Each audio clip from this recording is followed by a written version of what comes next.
तो हिमाचल प्रदेश के मंडी में आज सुबह बारिश हुई और इस दौरान कई जगहों पर बादल फटने की घटनाएं भी सामने आई। मौसम विभाग का अनुमान है कि हिमाचल प्रदेश में अगले 5 दिन तक व्यापक बारिश होगी। आज उत्तराखंड में तेज और बहुत तेज बारिश हो सकती है। मौसम विभाग ने उत्तराखंड और हिमाचल समेत ओडिशा और मध्य प्रदेश में ऑरेंज अलर्ट जारी किया।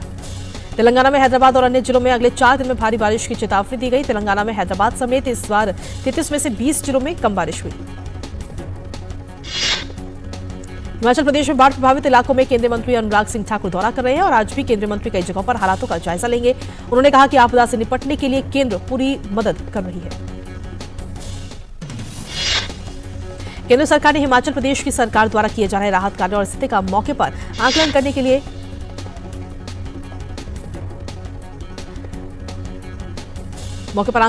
लिए एक अंतर मंत्रालयीय केंद्रीय टीम का गठन किया, जो आज अपना क्षेत्रीय दौरा शुरू करेगी। असम और अरुणाचल प्रदेश के कई हिस्सों में ब्रह्मपुत्र नदी के जलस्तर में बढ़ोतरी जारी है। राज्य के 17 जिले बाढ़ से प्रभावित हैं। दिल्ली में यमुना नदी का जलस्तर कम तो हो रहा है, लेकिन अब भी पानी खतरे के निशान से ऊपर है। एनडीआरएफ ने दिल्ली में बाढ़ प्रभावित जिलों में बचाव कार्यों के लिए 17 टीमें तैनात की हैं। अब तक 1600 से ज्यादा लोगों को बचाया गया। दिल्ली के उपराज्यपाल विनय कुमार सक्सेना लगातार बाढ़ के हालातों पर नजर बनाए हुए हैं। उधर दिल्ली सरकार ने प्रभावित प्रत्येक परिवार को 10,000 रुपए की वित्तीय मदद देने की घोषणा की। दिल्ली में यमुना नदी के आसपास के इलाकों में सभी सरकारी और निजी स्कूल आज और कल बंद रखे गए। सभी को ऑनलाइन कक्षाओं की व्यवस्था करने का विकल्प दिया गया। मध्य प्रदेश में ज्यादातर प्रमुख नदियों का जलस्तर तेजी से बढ़ रहा है और कई इलाकों में बाढ़ के हालात हैं। पूर्वी मध्य प्रदेश में 9% और पश्चिमी हिस्से में 20% ज्यादा बारिश हुई। बिहार में अररिया, पूर्णिया, कटिहार, सीमांचल के अन्य जिलों में नदियों के उफान पर रहने के कारण कई प्रखंडों में बाढ़ जैसी स्थिति। महानंदा और सहायक नदियां ज्यादातर स्थानों पर खतरे के निशान से ऊपर।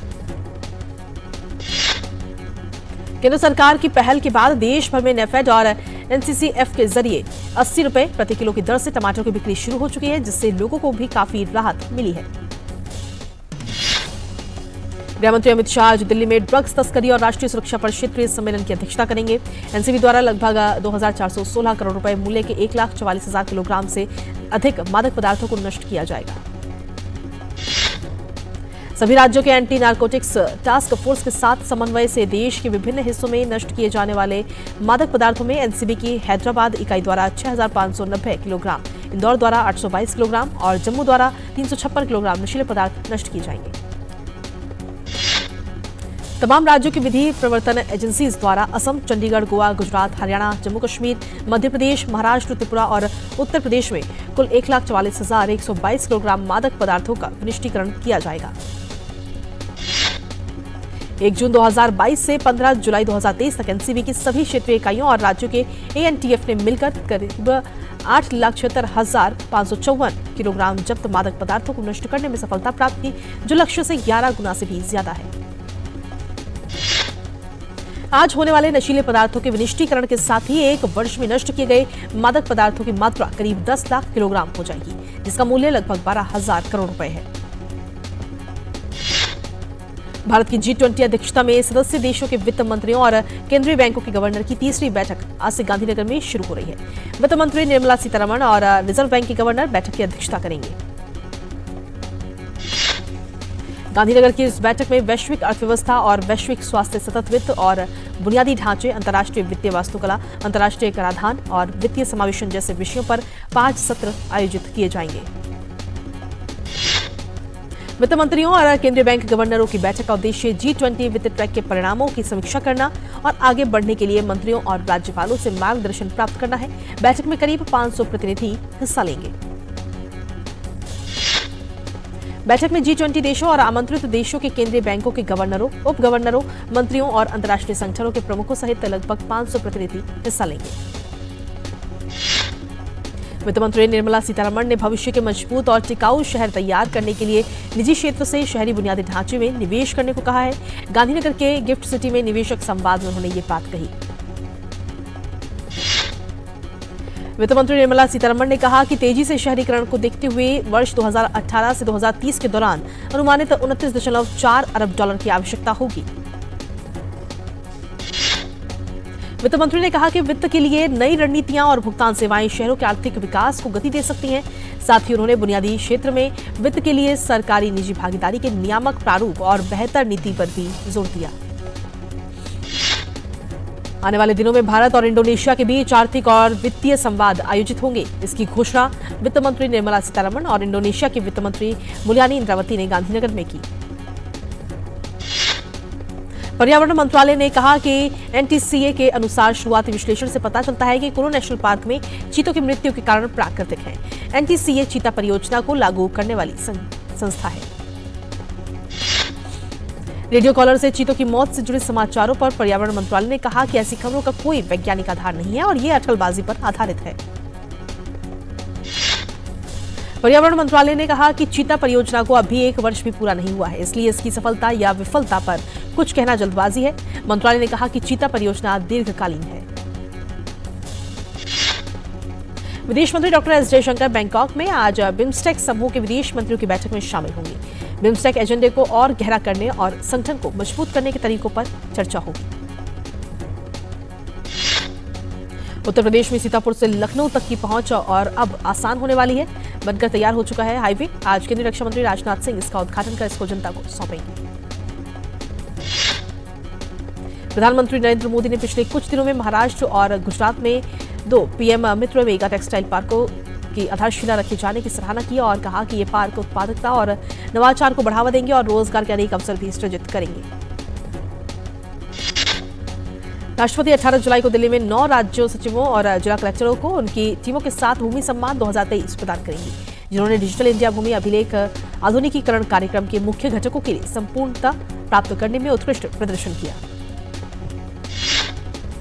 ग्रामीण विकास और पंचायती राज मंत्री गिरिराज सिंह ने भूमि सम्मान से जुड़े आयोजन को राज्य के राजस्व और पंजीकरण पदाधिकारियों के लिए बेहद अहम बताया और कहा कि ये लोग उत्कृष्ट प्रदर्शन के लिए पहली बार भूमि सम्मान प्राप्त करेंगे।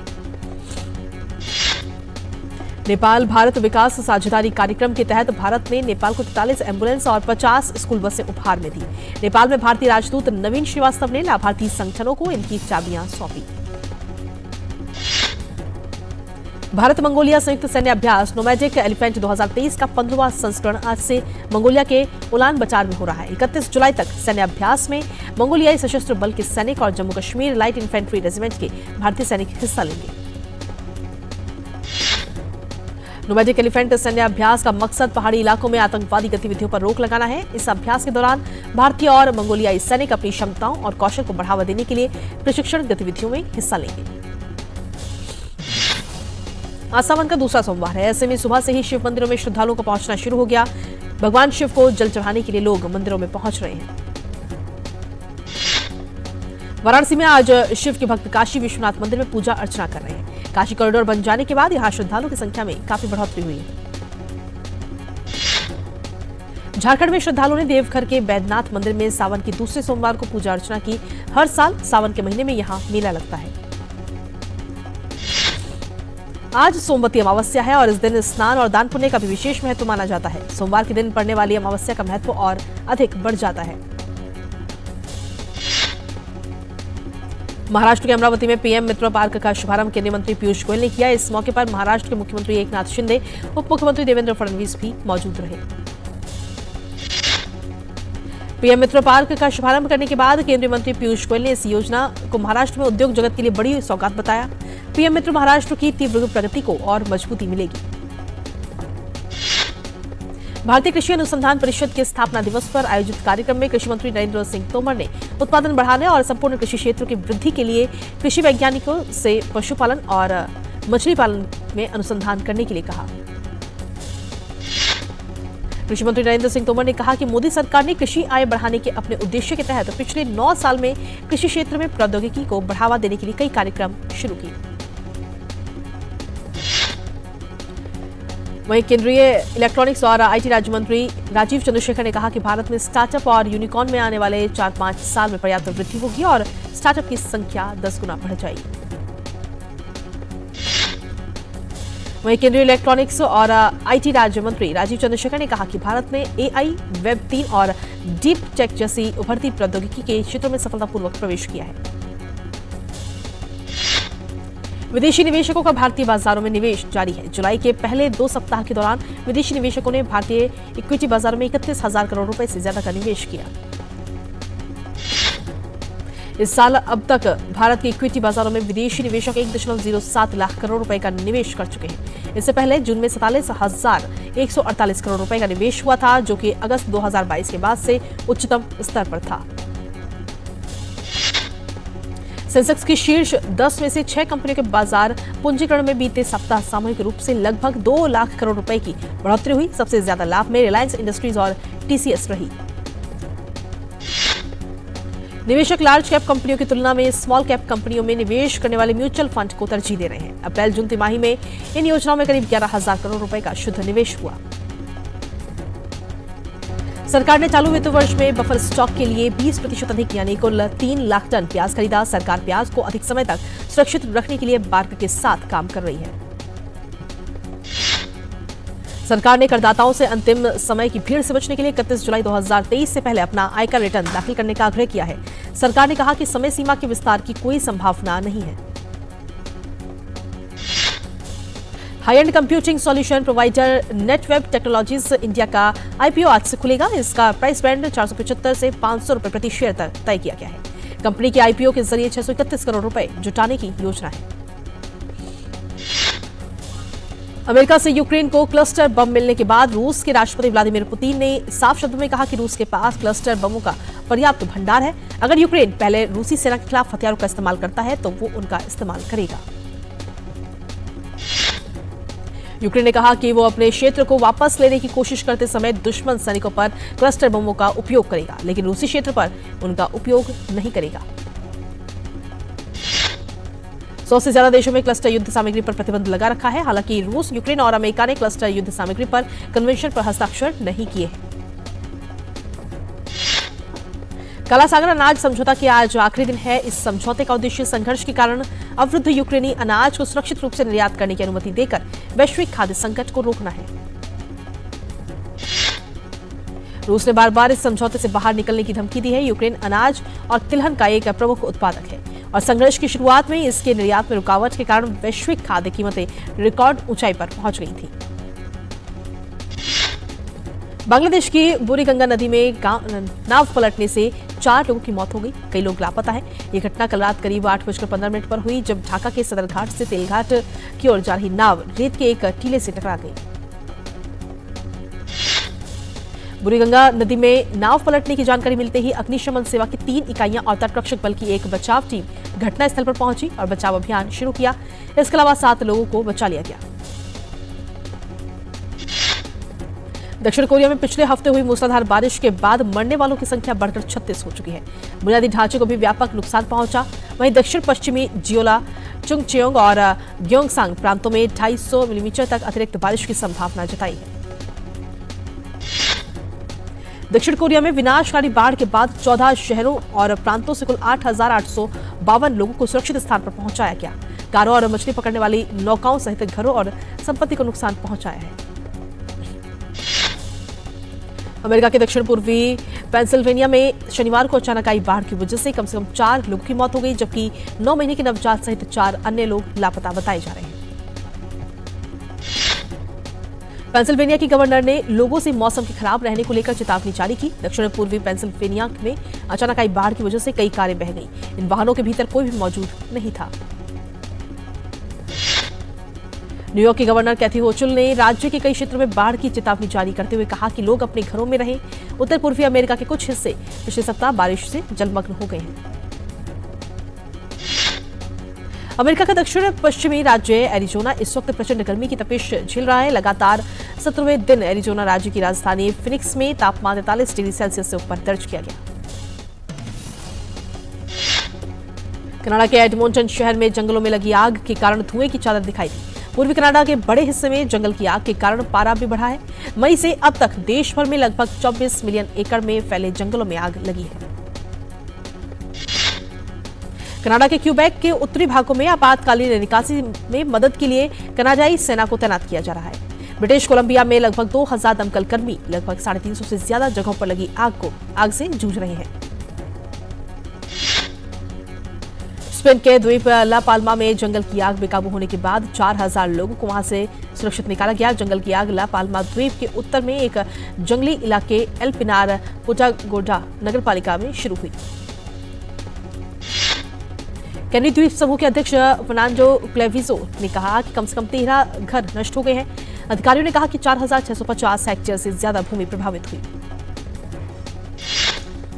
दक्षिणी यूरोप में भीषण गर्मी का प्रकोप जारी है। इटली के 16 शहरों में कल रेड अलर्ट जारी किया गया। यह अलर्ट रोम, फ्लोरेंस और बोलोग्ना पर लागू होगा और इसका स्वस्थ लोगों पर भी असर पड़ सकता है।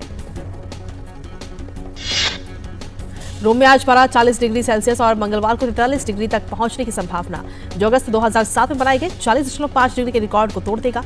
यूरोप में अब तक का सबसे गर्म तापमान दर्ज किया गया। ईरान में पुलिस बल के प्रमुख सैयद मटिजर अल महदी ने मॉरलिटी पुलिस की हिजाब कश्ती को फिर से शुरू करने की घोषणा की। सैयद मटिजर अल महदी ने कहा कि पूरे देश में पुलिस गश्त फिर से शुरू की जाएगी। रूस के कब्जे वाले क्रीमिया में ब्रिज पर एक बार फिर से हमला हुआ। गवर्नर सर्गेई अक्सियोनोव ने कहा कि आपातकालीन स्थिति के कारण क्रीमिया प्रायद्वीप को रूसी क्षेत्र से जोड़ने वाले क्रीमियन ब्रिज पर ट्रैफिक रोक दिया गया है। स्पेन की कार्लोस अल्कराज ने फाइनल में जोकोविच को हराकर अपना पहला विंबलडन खिताब अपने नाम किया। 5 सेट तक चले फाइनल में वर्ल्ड नंबर 1 अल्कराज ने विश्व नंबर 2 सर्बिया के नोवाक जोकोविच को 1-6, 7-6, 6-1, 3-6, 6-4 से हरा दिया। 20 साल के अल्कराज सेंटाना और राफेल नडाल के बाद विंबलडन जीतने वाले स्पेन के तीसरे खिलाड़ी बने। यह अल्कराज का दूसरा ग्रैंड स्लैम खिताब है। इससे पहले वो 2022 में यूएस ओपन का खिताब जीत चुके हैं। पेरिस में खेली जा रही विश्व पैरा एथलेटिक्स चैंपियनशिप में भारत के अजीत सिंह ने जेवलिन में पुरुषों के F46 इवेंट में स्वर्ण पदक अपने नाम किया। वहीं इस कैटेगरी को रजत पदक भी भारत के नाम रहा। भारत के पैरा एथलीट रिंकू ने दूसरे स्थान पर रहते हुए सिल्वर पर अपना कब्जा किया।